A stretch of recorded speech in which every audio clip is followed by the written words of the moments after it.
Okay, we are back. And we are back with chapter 17, In the Mouth of the Dragon. Now, Hiccup's just fallen into the Green Death's mouth. Surely he can't come alive out of this, can he? We shall see. Hiccup fell into the dragon's mouth, and its teeth snapped shut behind him like prison doors. He was falling through complete darkness, surrounded by a smell so awful it was suffocating. He jerked to a sudden halt as the back of his shirt caught on something and held. Hiccup hung there in darkness, swaying gently. By 1,000 to 1 chance, his shirt had caught on a spear still stuck in the dragon's throat. Since his Roman banquet, Hiccup's foot brushed against the wall of what he presumed was the dragon's throat. The dragon's digestive juices stung like acid, and he snatched his foot away. Above him, Hiccup could hear the dragon's great tongue loshing and slushing and lunging about his mouth, trying to find Hiccup so he could crunch him into death. He hadn't intended to swallow him whole. A disgusting river of green goo dripped down the puffy red insides of the dragon's throat. Just across from where Hiccup was hanging, green-yellow steam was puffing out in 2 small holes in a slimy wall. Every now and then, a small explosion sent a little flickers of flame shooting out of the holes. How interesting, thought Hiccup. He was strangely calm, because he couldn't quite believe that this was really happening. Those must be where the fire comes from. Viking biologists had wondered for years where the fire that dragons breathed came from. Some said the lungs, of the others the stomach. Hiccup was the first to discover the fire holes, which are 2 small holes to see from the naked eye in a small-sized dragon. Way down below him, Hiccup could hear the distant rumbling of singing of the dragon's previous meal. A Dragonus giganticus obviously takes a long time to digest, thought Hiccup. It was indeed still going strong. Humans can be bland, but if you have some salt to hand, a little bit of brine will make them taste divine. The spear was gradually bending over with Hiccup's weight. It was only a matter of time before it broke and fell to join the breezy Optimus in the stomach below. What was worse, the fumes and the heat and the smell were starting to confuse Hiccup, so that he could no longer really cared. The terrible noise of the dragon's heart beating had entered into Hiccup's chest and forced his own heart to follow the same rhythm. A dragon has to live after all, he found himself thinking, and then he remembered the dragon's words to him as soon as he fell off onto the cliff. You'll find that you come round to my point of view once you're inside me. Oh no, thought Hiccup, the dragon's digestion, it's really working.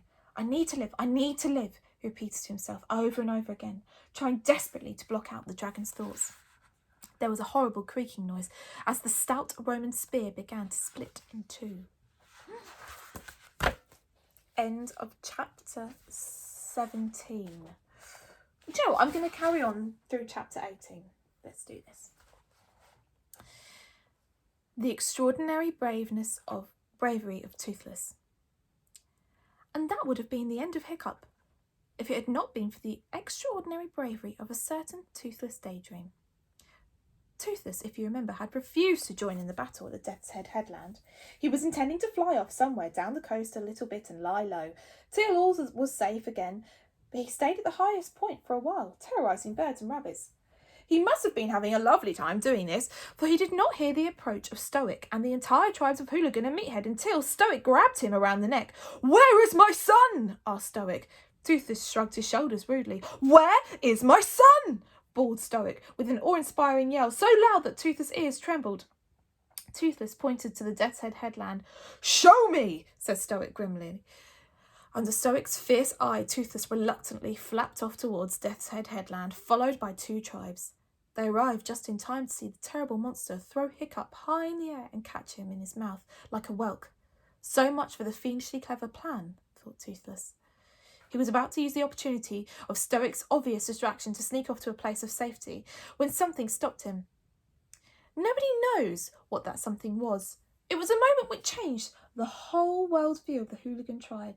For centuries we had believed it was impossible for dragons to consider a selfless thought or a generous action. But what Toothless did next is impossible to explain, as being in his own best intentions at the time. All fellow domestic dragons were now flying somewhere over the inner ocean. As soon as they heard Fireworm's cry of "Dessert!" those who were hiding in the caves or between crevices or crouched in the ferns rose up in a great swarm and abandoned their former masters as fast as their wings could carry them. The wild dragons from Wild Dragon Cliff had left hours before, but something kept Toothless from flying after them. Maybe it was Stoic's heart-rendingly powerless cry of "No!" that caused him to pause, or maybe somewhere in the self-centered green dragon heart of his, he really was fond of Hiccup and grateful for the hours that he had spent looking after him, not shouting at him, telling him jokes, and giving him the biggest and juiciest lobsters. "Dragons are selfish," argued Toothless to himself. "Dragons are heartless and have no mercy, and that's what makes us survivors." Nonetheless, something made him turn right, and something made him fold his wings back and fly like a dragon blur to the great monster of the cliff tops, which really was not in Toothless' best interests. As I said before, Toothless flew right up to the monster's left nostril and started flying up and down inside the nostril, tickling it with his wings. The sea dragon lunged and down and wrinkling his own nose, crazy and bellowing, "Ah!"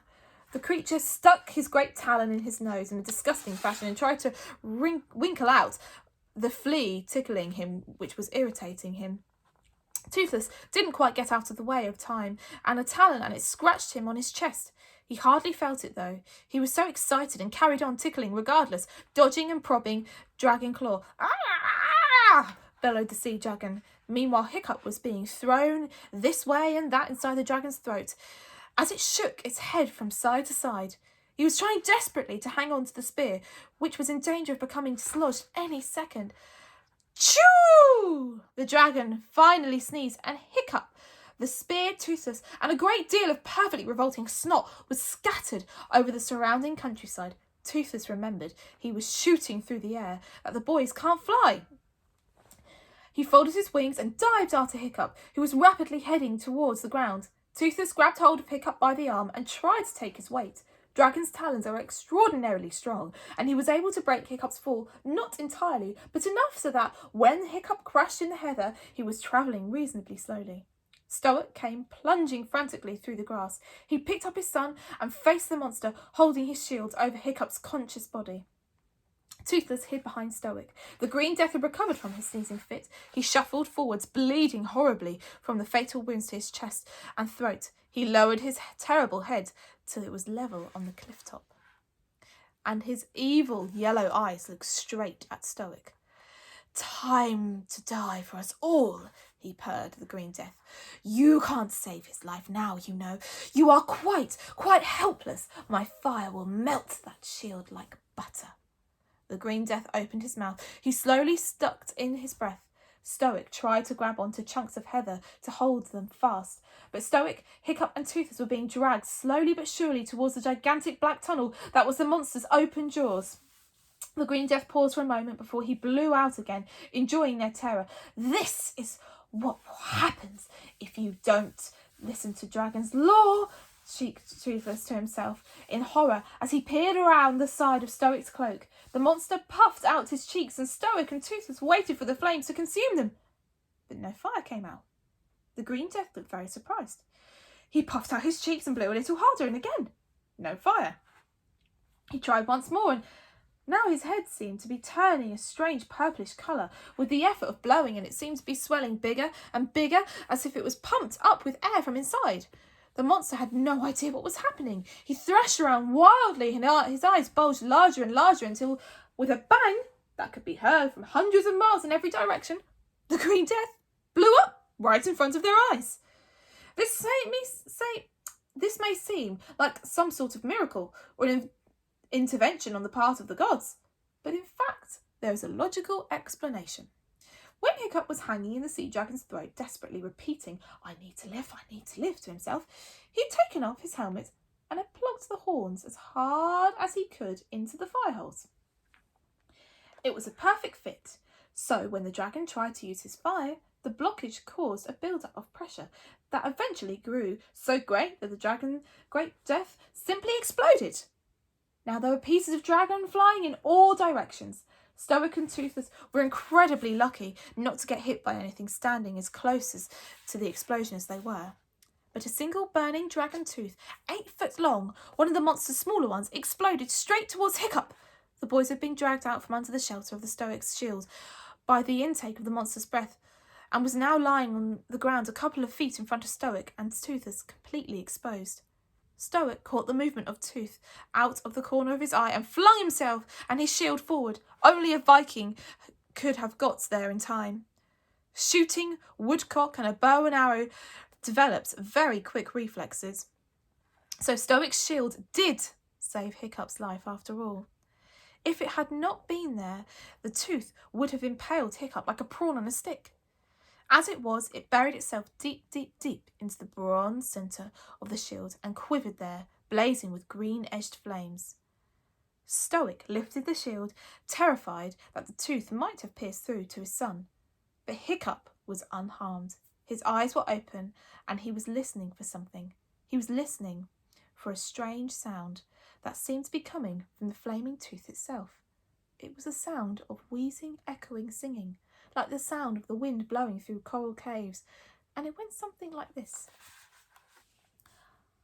I tell the mighty big blue whale his life is over soon.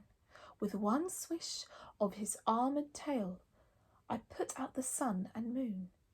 The winds and gales are quivering when I begin to roar. The waves themselves are shivering and trembling back to shore. Listen, said Hiccup happily, just before he passed out. The supper is singing. End of chapter 18, which I think